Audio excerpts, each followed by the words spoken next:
इसमें आंसर की में क्या दे रखा है? आंसर की है इस वाले का? दिखते हैं सर, ठीक सी दिख सी रहा है। होगा शायद, देखते हैं तो।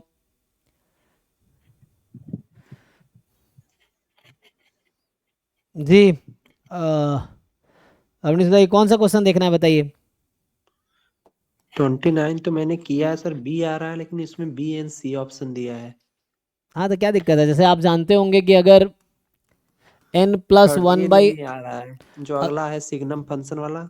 बस मेरे को वन आ रहा है और बाकी ऑप्शन अरे नहीं ये है। बताइए, जब ये कन्वर्ज करेगी प्रोबेबिलिटी में तो ये भी कन्वर्ज करेगी प्रोबेबिलिटी में थीटा पे।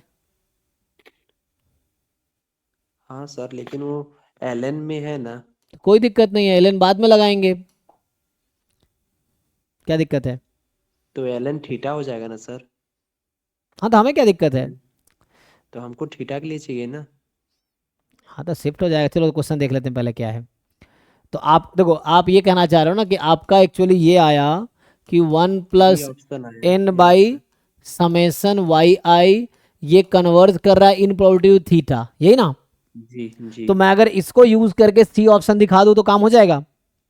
Yes sir. चलिए, तो यहां से क्या होगा, एल को उधर भेज देते हैं। तो one plus N upon summation Y I converges in probability to E की पावर थीटा। आप जानते होंगे continuity theorem. Yes sir. Hmm, yes sir. Yes sir. ठीक है, वन को उधर भेज दीजिए। So N upon summation Y I converges in probability to E की पावर थीटा माइनस वन। अब यस मैं सर। अब मैं एन प्लस वन से मल्टीप्लाई डिवाइड कर देता हूं।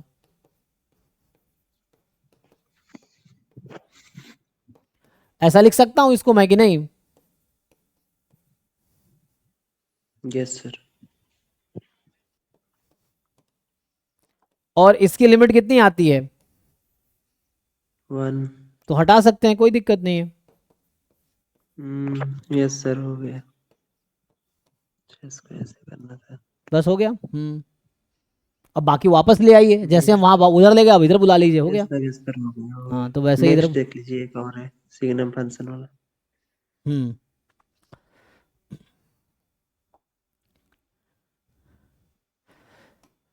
अच्छा, इसका थ्योरम उड़ा बी पार्ट तो कोई थ्योरम है, देखना पड़ेगा। क्या बोल रहा है, X one Y one bivariate है, नॉर्मल है, मीन जीरो और कोरिलेशन मैट्रिक्स दे रखा है। तो सेकंड सर थ्योरम है। हाँ हाँ, ये फॉर्मूला आता है इसका। ये क्या, अच्छा। इसका नाम क्या दे रखा है कोई, ये कुछ इसका नाम है, कौन सा कोइफिशिएंट है, गेट के सिलेबस में इसका नाम यूज किया, कंडाल्स टाउ। Candles candles. हाँ, उसके टर्म्स में कुछ आएगा, यस, कैंडल्स टाउ के टर्म में कुछ आएगा, इसका फॉर्मूला है, थ्योरम है सीधा सीधा। तो कैंडल्स टाउ का थ्योरम है, तो उससे आपको सीधा सीधा रिजल्ट मिल जाएगा। तो मे भी इसने गलत कर रखा हो, एक नंबर इधर उधर कर रखा हो, फॉर्मूला एग्जैक्टली तो मुझे भी याद नहीं, बट थ्योरम है। हमने वो गेट में भी है, इस ये टॉपिक कैंडल्स टाउ तो गेट के सिलेबस में भी है, नेट में भी है। तो गेट में क्वेश्चन आया भी है अभी कैंडल स्टाउ पे, अब देखेंगे तो वहाँ पे ऐसे ही है। तो ये कैंडल स्टाउ के टर्म में ही है। तो उसका ही है बाकी। आपको दे रखा है S P mine 3 time expectation of signum function of this. तो एस पी को आप कैंडल स्टाउ के टर्म में लिख सकते हैं, अगर उतना लिख देंगे तो बाकी चीज़ें इजीली हो जाएंगी। तो कैंडल स्टाउ का आइडिया नहीं है, मैम पढ़ा हाँ, नहीं तो है। वो पढ़ना पड़ेगा, वो मल्टीवेरिएट में आएगा। तो उसमें आप देखिए बाईवेरिएट नॉर्मल के टर्म में ही आता है, आ, उसमें है, तो उससे आ जाता तो है। कैंडल स्टाउ नॉन पैरामेट्रिक है कि। नहीं नहीं, ये मल्टीवेरिएट डिस्ट्रीब्यूशन में आता है, अगर आप देखेंगे ना यहाँ सर पे। डिस्क्रिप्टिव में भी आता है ना कैंडल स्टाउ कोएफिशिएंट। हाँ, उसमें वहाँ भी आता है क्योंकि हम जो रैंडम वेरिएबल में पढ़ते हैं तो डिस्क्रीट में या जो ये डिस्क्रिप्टिव स्टैटिस्टिक्स उसमें तो आ जाता है। हाँ, तो यहाँ पे मेनली जो है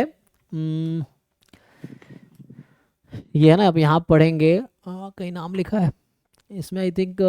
नॉन पैरामेट्रिक में लिखा है स्पीयरमैन एंड कैंडल। हाँ हाँ हाँ, यहीं पे फिर इसी नॉन पैरामेट्रिक में लिखा है ना।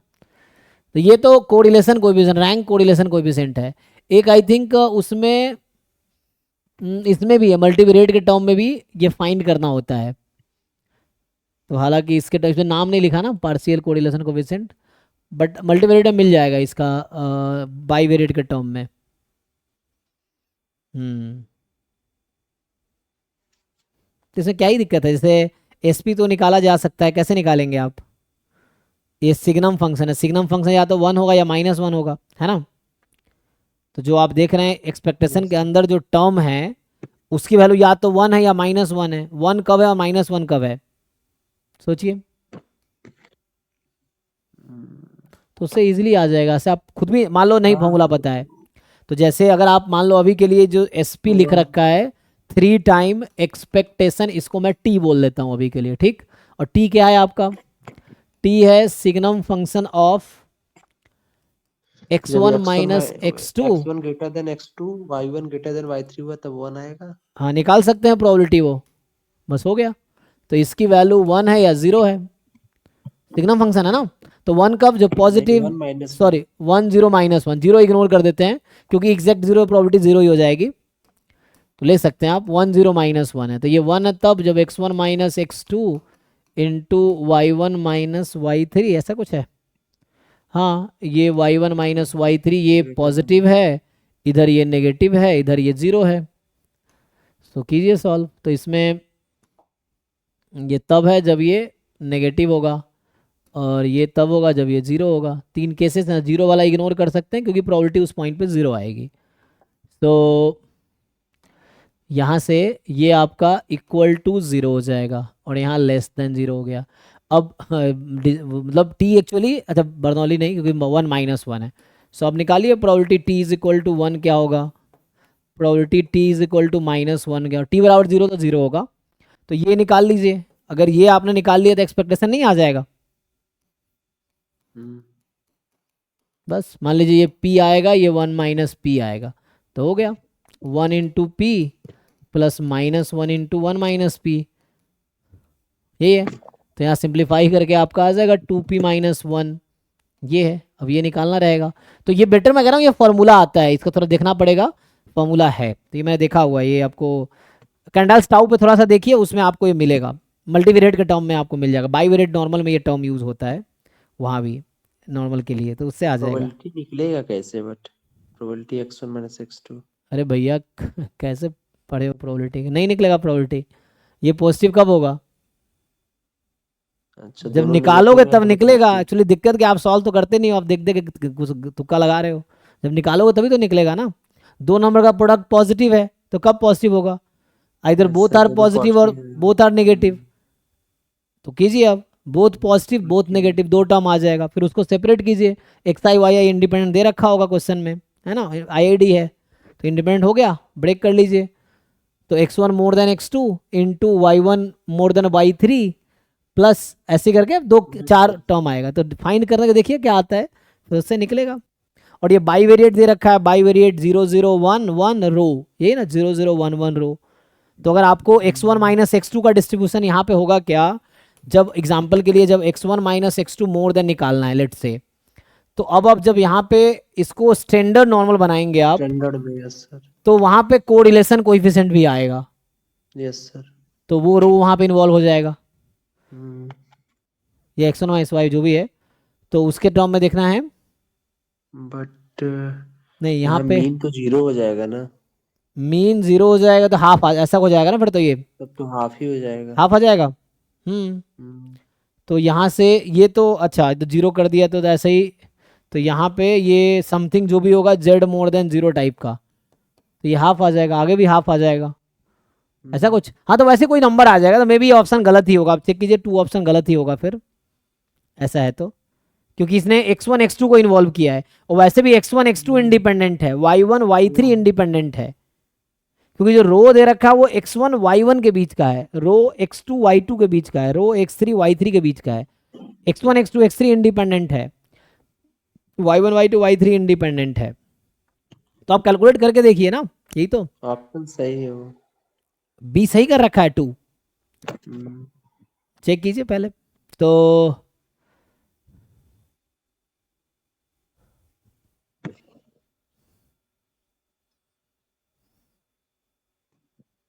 उससे फाइन करने के बाद ही दिखेगा, ऐसे बहुत दूर तक हो सकता ना दिख रहा हो, इसीलिए आप फाइन करेंगे तो दिखेगा।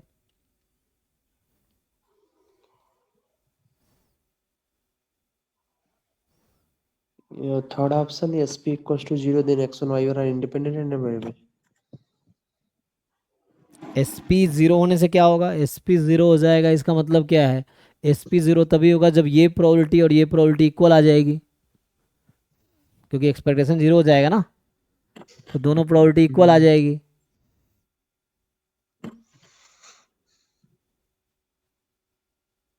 तो x1 y1 इंडिपेंडेंट, किसको इंडिपेंड करा है, x1, तो रो 0 अगर दिखा पाएंगे तो हो जाएगा। तो आप जैसे कह रहे हैं कि 2 सही है, अगर आपने 2 प्रूव कर दिया तो रो तो 0 ही आ जाएगा, लेकिन रो 0 आना गारंटी देगा, हाँ बाई वेरिएट है। अगर 2 ऑप्शन आप कह रहे हैं मान लो ट्रू है, तो 2 में अगर मैं 0 पुट करूँ इस पर, तो रो 0 आ जाएगा, आएगा ना। तो रो 0 आएगा तो इफ एंड ओनली होता है इंडिपेंडेंस।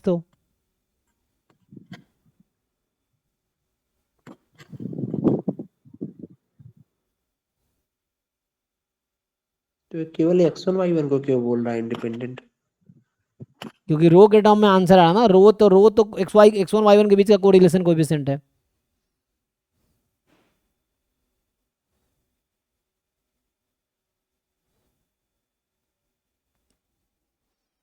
अरे भाई X Y bivariate normal है, तो ऑब्वियसली रो तो एक्स वाई के बीच का ही होगा, तो किसको इंडिपेंडेंट बोलेगा, x1 y1 को ही इंडिपेंडेंट बोलेगा ना, क्योंकि रो तो x1 y1 बीच के x2 कोरिलेशन y2 को भी कोएफिशिएंट। बोल सकता है, x2 y2 भी बोल तो सकता बात है। तो बराबर ही है, अगर x1 y1 हाँ, इंडिपेंडेंट तो x2 y2 भी हो गया, x3 y3 भी हो गया, वो तो रो तो कॉमन है ना, तो वो तो तीनों हो जाएगा, कोई दिक्कत नहीं है। क्योंकि IID है तो क्या ही दिक्कत है। इसको पहले आप खुद बैठ के थोड़ा कैलकुलेट कीजिए क्या आता है, फिर आप डिस्कस करेंगे तो मुझे ज़्यादा अच्छा लगेगा। ये चीज़ें हैं, आप ट्राई करके पहले सॉल्व कीजिए। अगर SP का या तो रिजल्ट देख लीजिए, थ्योरम मिल जाएगा, और नहीं तो आप खुद कैलकुलेट कीजिए, और उसके आगे फिर अगर SP निकल गया तो बाकी ऑप्शन तो उससे ही काम हो जाएगा, ये हो सकता है। क्योंकि SP रो रिलेटेड है, फिर तो आ ही जाएगा उससे। अगर B ट्रू है तो 1 और 3 भी ट्रू हो जाएगा, तो अगर B ट्रू, जैसे आप कह रहे हैं अगर 2 ऑप्शन ट्रू है तो 1 3 भी ट्रू हो जाएगा, क्योंकि रो 0 है, if and only if independent है। तो 2 अगर आप प्रूव कर दिए तो 1 3 ऑब्वियसली ट्रू हो गया, और अगर 2 सही है तो 4 ऐसे ही गलत हो जाएगा। तो बस 2 आपको मेनली चेक करना है, 2 का एक्सप्रेशन या तो खुद निकाल लीजिए या बुक में थ्योरम देख लीजिए, ठीक है, तो चेक करना पड़ेगा। हाँ,